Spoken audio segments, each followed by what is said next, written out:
হ্যাঁ খান। হ্যাঁ sir, sub inspector Romita Saha একজনের সঙ্গে যাচ্ছে। কি? এই সেই লোক যে ওই মেয়েটাকে রেপ করেছিল, যার মরদেহ জঙ্গলে ফেলে দিয়েছিল। সত্যি?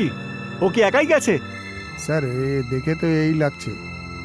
দুজনে এখন একসাথেই আছে, তবে ভয়ের কিছু নেই, আমি ওদের পেছনে আছি। ওরা এখন গণেশচন্দ্র এভিনিউ দিয়ে যাচ্ছে। খান, আমার কথা মন দিয়ে শোনো। ওদের ফলো করতে থাকো আর একটু দূরত্ব বজায় রাখো। আমি পৌঁছচ্ছি। আর হ্যাঁ, আমাকে আপডেট দিতে থাকবে। ওকে স্যার, ঠিক আছে।